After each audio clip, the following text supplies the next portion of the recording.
Yo, what's going on, guys? It's Hence back with another video, and I wanted to quickly put this video because I know a lot of you guys yesterday didn't. Well, I know a lot of you guys did enjoy the video because you said it in the comments, but I know some of you guys didn't because you said I didn't really show any true methods. So in this video, I'm going to be showing you some methods that I think are actually really going to work. They're a little bit more risky because I don't know for certain because, well, you'll see when I get there, but it is a method that I think is going to work.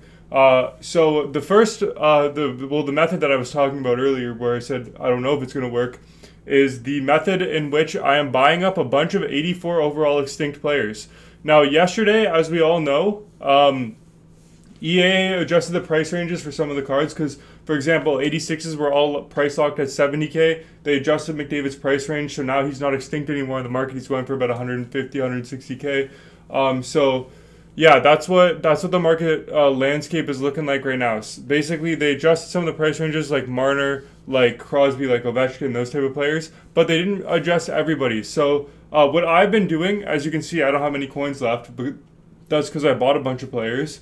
So we're gonna show you the method that I've been doing. So the filter that I've been using is NHL overall 84 to 86, and then it's the 59th minute method that we used from last year. Except this time we're looking for a little bit of different things on the market. So what you're basically going to do is you're going to find the latest card that got posted before before it says 1 hour. So right now it's between these two cards. So if I want to refresh, I go to card, place bid, and then once you see this screen, you press circle or B to back out, and then it resets the market. Obviously, the cards are going to move around a little bit, so you're going to keep doing this over and over again. Until you see a card pop up, like this Erik Karlsson, and then if it was a good buy, you would snipe it.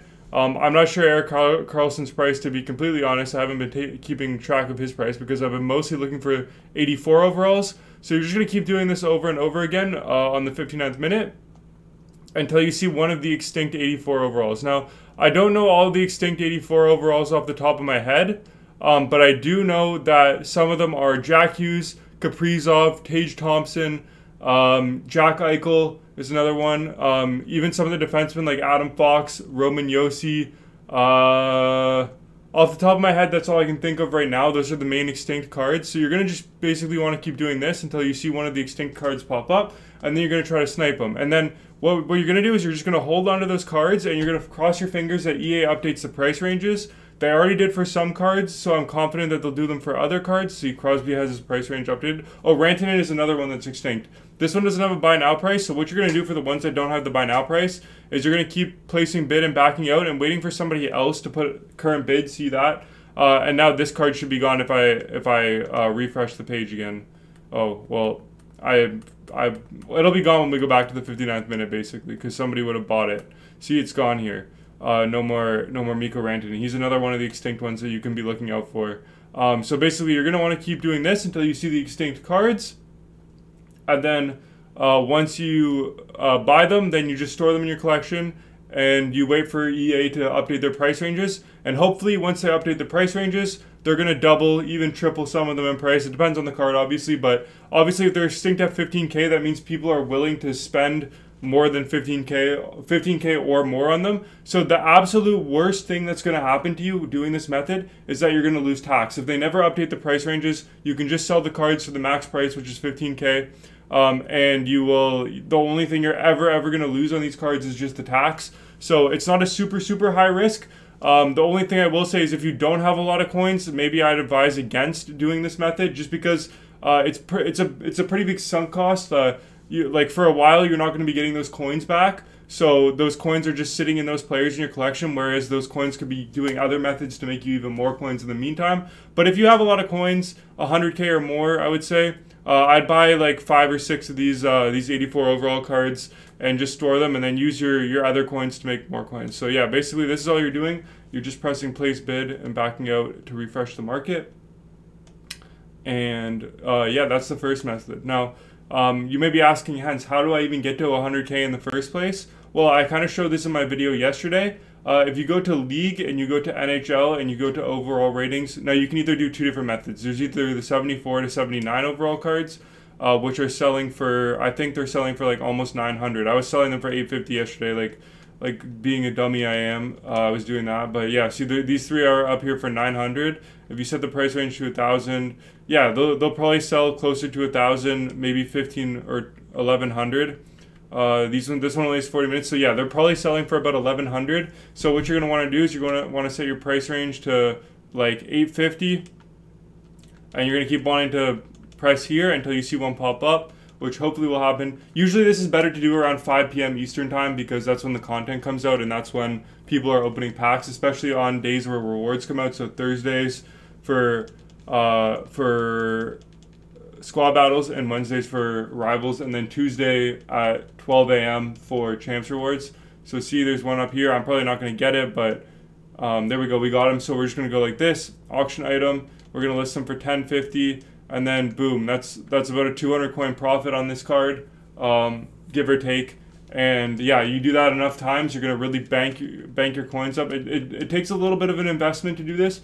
But what I will say is I guarantee you'll be able to buy whichever X Factor you want outside of like McDavid and maybe Makar faster than you would be able to finish the moments in the moments tab. So if you do this, I think the moments, Sleeve said it took him 11, 12 hours. If you did this for 11 or 12 hours, I guarantee you would have way more than enough coins to buy whatever X Factor you want. But obviously there's better ways to make coins than just doing that. That's if you're on a low budget and you want to make coins pretty fast. So those are the two, main ways that I've been doing over the past 24 hours to make coins. As you can see, I have a lot of 84 overalls, and if we go to my collection here, we go post new auction, search collection, you will see that we have a McDavid, a McKinnon, and then a bunch of different 84 overall cards here. Hughes is another good one that's extinct right now. Then a bunch of 83s that I didn't really want to sell, and then the rest of these cards are just non-NHLers that I'm holding on to put in the icon sets because I want Gretzky. But yeah, those are the main two methods that I've been using recently. Another method that I was using on the first day that I don't think it works as well anymore is power-up icons. I was buying them for 20K, selling them for 35K. I doubt that they're still going to be available. Yeah, see, they're more expensive than 30K right now. I was buying them at 20K. What are they at now? They're about 35K. So yeah, I would say 35K is not worth it for these cards just because you can make them for like literally 20K. Or 30K maybe. So yeah, I would stay away from this method for now. That's not the greatest method, but there is also the X Factor method that I was talking about yesterday. You want to look for the high demand X Factors. So somebody like Larkin or Dahlin or even Hughes is really good. Kaprizov is a little bit more high demand. Zegras might get more hyped because he's got that skilled up ability, so people might want to eventually try him. So you want to look for these cards, and you want to be looking for them like 20 to 30K lower than their lowest buy now price. Suzuki's another good one. There is a lot of supply on Suzuki right now. Well, relatively speaking, a lot of supply compared to the other X Factors. But once the full game comes out, a lot of people are going to want Suzuki, so his cards are going to get bought up pretty quickly. Just because there's a lot of Habs fans on this game. Another one is Marner. Marner's a little bit more expensive though, so it's a little bit harder to flip Marner because he is a lot of coins at this current moment. But yeah, so basically, same idea as what you did with the 59th minute method before. You're just going to go place bid and back out and wait for X Factors to pop up. This method takes a little bit longer because the X Factors are a little bit more rare. And again, I would only recommend doing this around content time because that's going to be the most time efficient for you. But yeah, that's another great method to make coins. And then lastly in this video, I want to touch on one more topic. Do I think you should build icons or do I think you should build team builders first? Well, really, it depends on your situation. If you're like me, and you think you'll be able to get both whatever icon, 88 overall icon that you want, and all of the team builders ready before the next set of team builders comes out, just from trading or whatever you're doing, then I would say go for the icons first because they're probably the better cards right now. But at the same time, the team builders are pretty cheap to make right now, so you can get a lot more team builders for a cheaper price. So you can get like all of the team builders done for the same price it takes to just get Gretzky or Lemieux. But I will say Gretzky and Lemieux will always be the best cards in the game. Well, maybe not always, but for the next foreseeable future, they'll always keep up with the best cards in the game. They'll always be higher or the same overall as the highest MSPs in the game. So, yeah, Gretzky and Lemieux are great ones to take a look at. And then the team builders, they're also all great players, but the ones that I would recommend doing are Breezeball, Nieuwendyk, and I think it's Robitaille is the other one, if I'm not mistaken. We can check really quickly, but those are the ones that I would recommend doing if you are going to do the team builders. It's nice this year because you don't need to exchange 6 different teams. Yeah, it's Luc Robitaille. So this card's really good. I would say Breezeball is the best defenseman, and then I would say Joe Nieuwendyk is the best forward overall, just because he's so versatile in that center position. But with that being said, I hope you guys enjoyed this video, and I will see you guys in the next one. Bye, guys.